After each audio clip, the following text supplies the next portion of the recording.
ಸ್ನೇಹಿತರೆ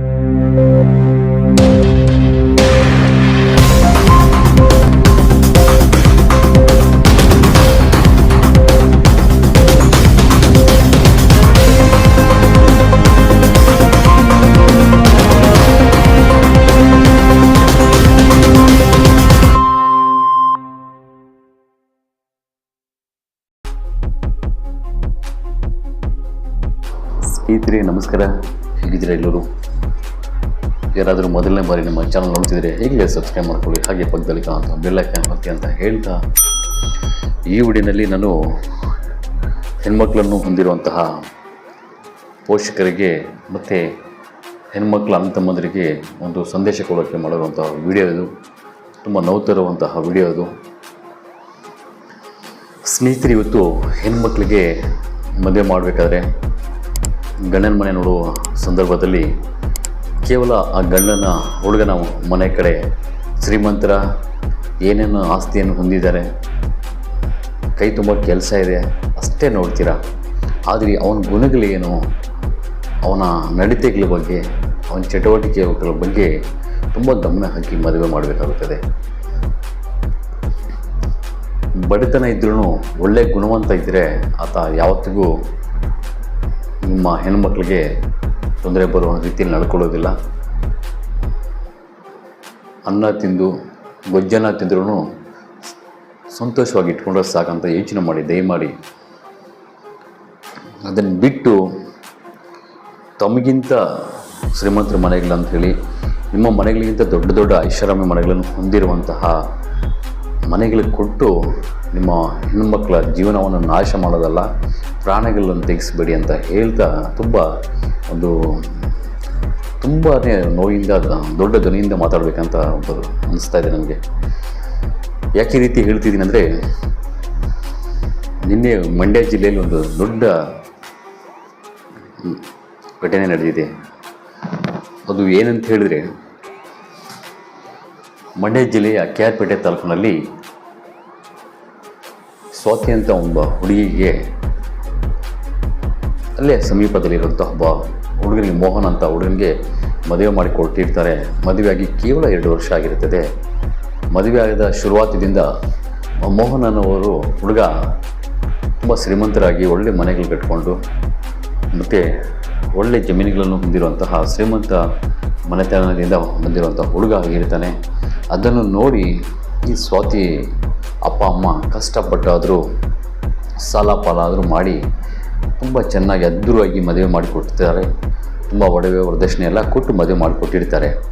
ಆದರೆ ಸ್ವಲ್ಪ ಮೋಹನ್ಗೆ ಕುಟುಂಬ ಕಡೆ ಗಮನಿಸಿದಾಗ ಇವರು ಬಡತನವಾಗಿರ್ತಾರೆ, ಸ್ವಾತಿ ಮನೆ ಕಡೆಯವರು. ಅದನ್ನು ಗಮನದಲ್ಲಿಟ್ಕೊಂಡು ಈ ಮೋಹನ್ ಅವರ ತಾಯಿ ಅಂದರೆ ಸ್ವಾತಿಯವರ ಅತ್ತೆ ಪ್ರತಿನಿತ್ಯ ಕಾಟ ಕೊಡೋದು ಶುರು ಮಾಡಿರ್ತಾಳೆ. ಮದುವೆ ಆದ ಶುರುವಾದದಿಂದ ಕಾಟ ಕೊಡೋದು, ಜಗಳ ಮಾಡೋದು, ತವ್ರ ಮನೆಗೆ ಕಳಿಸೋದು, ಇದೇ ನಡೀತಿರುತ್ತೆ. ಸುಮಾರು 2 ವರ್ಷದಿಂದ ಸುಮಾರು ಸಲ ಈ ಮೋಹನ್ ಅಂತ ಹುಡುಗ ಸ್ವಾತಿ ಮನೆಗೆ ಹೋದಾಗ ಪ್ರಮಾಣಗಳು ಮಾಡಿ, ಇಲ್ಲ ನಾನು ಇರೋವರೆಗೂ ಏನು ತೊಂದರೆ ಕೊಡಲ್ಲ, ನಿಮ್ಮ ಮಗಳಿಗೆ ಚೆನ್ನಾಗಿ ನೋಡ್ಕೊತೀನಂತ ಪ್ರಮಾಣಗಳು ಮಾಡಿ ಕರ್ಕೊಂಡು ಬರ್ತಿರ್ತಾನೆ. ಈ ರೀತಿ ನಡೀತಿರುತ್ತೆ ಜೀವನ.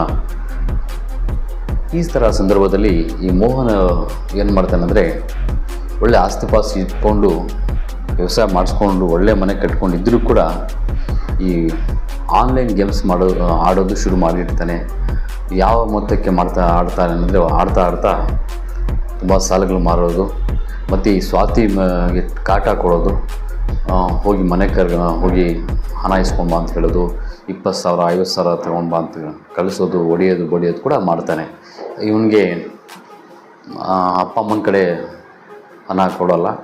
ಇವನಿಗೆ ಗೊತ್ತು, ಇವನಿಗೆ ಹಣ ಕೊಟ್ಟರೆ ಈ ಮೊಬೈಲಲ್ಲಿ ಆನ್ಲೈನ್ ಗೇಮ್ಸ್ ಆಡಿ ನಾಶ ಮಾಡ್ತಾನೆ, ಹಣ ಅಂಥೇಳಿ ಕೊಡೋಲ್ಲ. ಆದರೆ ಇವ್ರು ಮಾತ್ರ ಸ್ವಾತಿ ಮನೆ ಕಡೆಯವ್ರಿಗೆ, ಸ್ವಾತಿಗೆ ಕಳಿಸೋದು, ಮನೆಗೆ ತವ್ರ ಮನೆಗೆ ಕಳಿಸೋದು, 50,000 ಇಸ್ಕೊಂಡು ಬಾ, 20,000 ಇಸ್ಕೊಂಡು ಬಾ ಅಂತ ಕಳಿಸ್ತಾ ಇರ್ತಾರೆ. ಆದ್ರೂ ಸ್ವಾತಿ ಮನೆ ಕಡೆಯವ್ರು ಕೊಟ್ಟು ಕಳಿಸ್ತಾ ಇರ್ತಾರೆ. ಹೆಣ್ಮಗಳು ಚೆನ್ನಾಗಿರಲಿ, ಅಳಿಯ ಚೆನ್ನಾಗಿರಲಿ ಅಂಥೇಳಿ, ಏನು ಸಮಸ್ಯೆ ಅಂಥೇಳಿ ಕೊಟ್ಟು ಕಳಿಸ್ತಾ ಇರ್ತಾರೆ. ಕೊನೆಗೆ ಈತ ಮೋಹನ್ ಅನ್ನೋನು ಸ್ವಾತಿಯ ಅಣ್ಣನಿಗೂ ಹಣ ಕೇಳಿ ಇಸ್ಕೊಳ್ಳೋದು, ಫೋನ್ಪೇ ಮಾಡಿಸ್ಕೊತಾ ಇರ್ತಾನೆ. ತಮ್ಮನಿಗೂ ಫೋನ್ಪೇ ಮಾಡಿ ಅಮೌಂಟ್ ಇಸ್ಕೊತಾ ಇರ್ತಾನೆ. ಈ ರೀತಿ ನಡೀತಿರುವಾಗ ಸುಮಾರು ಸಲ ಹೊಡೆದು ಬಡ್ದು ಮಾಡ್ತಾ ಇರ್ತಾನೆ. ಆ ಕಡೆ ತವ್ರ ಮನೆಗೆ ಹೋಗಿ ಸರಿಯಾದ ರೀತಿ ಹೇಳ್ಕೊಳ್ಳಲ್ಲ, ಆದರೂ ಸ್ವಲ್ಪ ಹೇಳ್ಕೊಳ್ತಾರೆ. ಸ್ವಾತಿ ಸ್ವಲ್ಪ ಕಾಟ ಕೊಡ್ತಿದ್ದಾರೆ, ಗಲಾಟೆ ಮಾಡ್ತಿದ್ದಾರೆ ಅತ್ತೆ ಅಂತ ಹೇಳ್ತಿರ್ತಾರೆ. ಆದರೂ ಸರಿ ಹೋಗ್ತಾರೆ ಅಂತ ಹೇಳಿ ನಂಬಿಕೆ ಮೇಲೆ ಕಳಿಸ್ತಾರೆ. ಈ ಹಿಂದೆ 5 ದಿನದ ಹಿಂದೆ ತವ್ರ ಮನೆಗೆ ಬಂದಿರ್ತಾರೆ. ನಿನ್ನೆ ಅಷ್ಟೇ ತಮ್ಮ ಸಂಜೆ ಒಂದು 5 ಗಂಟೆ ಅಷ್ಟೊತ್ತಿಗೆ ಕರ್ಕೊಂಬಂದು ಬಿಟ್ಟು ಹೋಗ್ತಾನೆ. ಮಗುಗೆ ಮಾತ್ರ ಅಲ್ಲೇ ತವ್ರ ಮನೇಲಿ ಬಿಟ್ಟು ಬಂದಿರ್ತಾಳೆ ಸ್ವಾತಿ. ಹೋದ ತಕ್ಷಣವೇ ಗಂಡ ಮೋಹನನು ಜಗಳ ಶುರು ಮಾಡ್ತಾರೆ. ಅಲ್ಲೇ ತಮ್ಮ ಇದ್ದಾಗೆ ಶುರು ಮಾಡ್ಕೊತಾರೆ ಗಲಾಟೆ. ಏನೋ ಸರ ಹೋಗ್ತಾರೆ ಅಂಥೇಳಿ ತಮ್ಮ ಅಲ್ಲಿಂದ ಬಿಟ್ಟು ಬರ್ತಾನೆ. ಅಂದರೆ ಬಂದ ತಕ್ಷಣ ಒಂದು ಸ್ವಲ್ಪ ಹೊತ್ತಿಗೆ ಏನಾಗುತ್ತೆ, ಮತ್ತೆ ಫೋನ್ ಮಾಡ್ತಾನೆ. ಇನ್ನೊಬ್ಬ ಅಣ್ಣ ಅನ್ನೋನು ಫೋನ್ ಮಾಡಿದ್ರೆ ಇವರು ಗಲಾಟೆ ಮಾಡೋ ಶಬ್ದಗಳು ಕೇಳಿಸ್ತವೆ. ಫೋನಲ್ಲಿ ಸರಿಯಾಗಿ ಮಾತಾಡಲ್ಲ. ಸರಿ ಅಂಥೇಳಿ ಹೆಂಗೋ ಮಗು ಇರುತ್ತಲ್ವ, ಮಗುಗೆ ಅಲ್ಲೇ ಬಿಟ್ಟು ಬಂದಿರ್ತಾಳೆ ಸ್ವಾತಿ. ಮಗು ಕರ್ಕೊಂಡು ದೊಡ್ಡಣ್ಣ ಅಣ್ಣ ಅನ್ನೋನು ಬರ್ತಾನೆ. ಬಂದು ನೋಡಿದಾಗ ಈ ಮೋಹನ್ ಆಚೆ ಕೂತ್ಕೊಂಡಿರ್ತಾನೆ. ಬಾಗಿಲು ಎಲ್ಲಿ ಸ್ವಾತಿ ಅಂದರೆ ಏನು ಹೇಳಲ್ಲ. ತಕ್ಷಣ ಬಾಗಿಲು ಹೊಡೆದ್ರೆ ಬಾಗಿಲು ತೆಗಿಯಲ್ಲ. ಬಾಗಿಲು ಒಳಗಡೆ ಲಾಕ್ ಮಾಡ್ಕೊಂಡಿರ್ತಾಳೆ ಸ್ವಾತಿ. ಏನು ಮಾಡಿದ್ರು ಬಾಗಿಲು ತೆಗಿಯಲ್ಲ. ಕೊನೆಗೆ ಮನೆ ಹತ್ಬಿಟ್ಟು ಮೇಲ್ಗಡೆಯಿಂದ ಇಂಚಲು ಚಾವಣಿಗಳಿಂದ ತೆಗೆದು ನೋಡಿದಾಗ ಸ್ವಾತಿಯ ಮುಖ ಹೇಗಾಗಿ ಅಲ್ಲಿ ಸನ್ನಿವೇಶ ಹೇಗಿರ್ತಂದರೆ ನೇಣು ಹಾಕ್ಕೊಂಡು ಬಿದ್ದಿರ್ತಾಳೆ. ಅದು ನೋಡಿ ತುಂಬಾ ಗಾಬರಿಗೊಂಡ ಅಣ್ಣ ಏನು ಮಾಡಬೇಕಂತ ತೋಚದೆ ಕೆಳಗಡೆ ಇಳಿದು ಬಿಟ್ಟು ಬಾಗಿಲು ಹೊಡೆದು ನೋಡ್ತಾರೆ. ನೇಣು ಹಾಕ್ಕೊಂಡು ಸತ್ತಿರ್ತಾಳೆ ತಂಗಿ. ತುಂಬ ಹತ್ಕೊಂಡು ಮನೆ ಕಡೆಯವರಿಗೆಲ್ಲ ಫೋನ್ ಮಾಡ್ತಾನೆ. ಎಲ್ಲ ಬಂದು ಸುಮಾರು ಜನ 400 ಜನ ಸೇರಿಬಿಟ್ಟು ಈ ಮೋಹನ್ ಮನೆ ಕಡೆಯವ್ರಿಗೆ ಎಲ್ಲ ಮನೆ ಮುಂದಿರೋ ಚಾವಣಿಗಳು 2 ದ್ವಿಚಕ್ರ ವಾಹನಗಳೆಲ್ಲ ಸುಟ್ಟು ಭಸ್ಮ ಮಾಡ್ತಾರೆ. ಇವನು ಎಲ್ಲಿ ಹೋದ ಅಂತ ಹೇಳಿ ಹುಡುಕಾಟ್ರೆ ಇವನು ಓಡೋಗ್ಬಿಡ್ತಾನೆ. ಮೋಹನ್ ಈ ಥರ ಹೆಂಡತಿ ಸತ್ತೋಗಿದ್ದಲ್ಲ ಅಂತ ಗೊತ್ತಾದ ತಕ್ಷಣ ಓಡೋಗ್ಬಿಡ್ತಾನೆ. ಆದರೆ ರಾತ್ರಿ ಸಂಜೆ ಹೋಗ್ಬಿಟ್ರು ಕಾಣಿಸಲ್ಲ. ಇವತ್ತು ಬೆಳಗಿನ ಜಾವ ಒಂದು ಶವ ಪತ್ತೆ ಆಗಿರುತ್ತೆ. ಅವ್ರ ಊರ ಹತ್ರ ಸಮೀಪದಲ್ಲಿರೋ ಕೆರೆಯಲ್ಲಿ ನೋಡಿದಾಗ ಇವನು ಮೋಹನ್ ಶವ ಆಗಿರುತ್ತೆ ಅದು. ಆದರೆ ಹೆಂಡತಿ ಸತ್ತೋಗ್ಬಿಟ್ಲು ಅಂತ ಹೇಳಿ ಗಾಬರಿಯಿಂದ ಇವ್ನಿಗೆ ಏನು ಮಾಡ್ತಾರೆ ಅಂತ ಹೇಳಿ ಭಯ ಬಿದ್ದುಬಿಟ್ಟು ಇವನು ಸತ್ತೋಗ್ತಾನೆ. ಆದರೆ ಇವತ್ತು ಸರಿಯಾಗಿ 1 ವರ್ಷವೂ ಮುಗ್ದಿಲ್ಲ. ಆ ಮಗು ಮಾತ್ರ ಅನಾಥಲಾಗ್ತವೆ.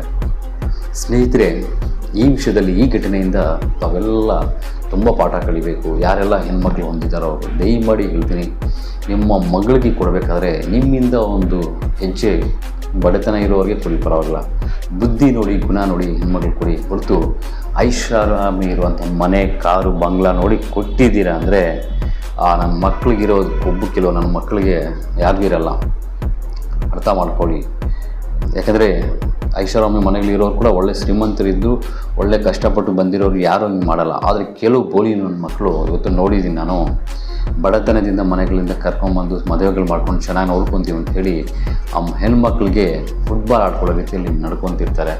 ಅಂಥ ಅವರು ಗೊತ್ತಿಲ್ಲದೆ ಯಾರ ಕಣ್ಣಿಗೆ ಬೀಳಿಲ್ಲ ಅಂದರೆ ಅವ್ರು ಸೇಫ್ ಆಗ್ತಾರೆ. ಅಂಥ ನನ್ನ ಮಕ್ಕಳು ಅಂಥ ಕಣ್ಣಿಗೆ ಬಿದ್ದರೆ ಬಲಿಪಶು ಮಾಡ್ಬೋದು ನನ್ನ ಮಕ್ಕಳಿಗೆ. ಹಾಗಾಗಿ ಯಾಕಂದರೆ ಪ್ರಪಂಚ ದೊಡ್ಡದಾಗಿದೆ, ಯಾರಿಗೂ ನೋಡ್ಕೊಳ್ಳೋಕ್ಕಾಗಲ್ಲ.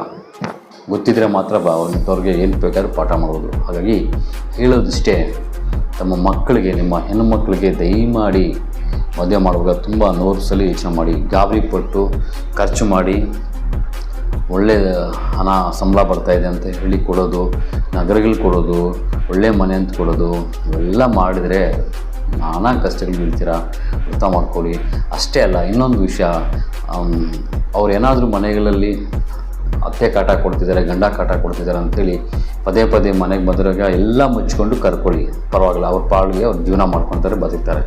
ಏನೇನೋ ಕಾಂಪ್ರಮೈಸ್ ಮಾಡಿ ಅವಳು ನೋಡಿರ್ತಾಳೆ ಅಲ್ಲಿ ಕಾಟ ಏನಂತ. ನೀವೇನೋ ನಿಮ್ಮ ಮಾನ ಮರ್ಯಾದೆ ಹೋಗುತ್ತಂತ, ಪುಡುಗೋಸಿ ಮಾನ ಮರ್ಯಾದೆ ಹೋಗುತ್ತಂತ ಏನಾದರೂ ಮತ್ತೆ ಕಳಿಸಿದರೆ ಹೀಗಾಗುತ್ತೆ ನೋಡಿ.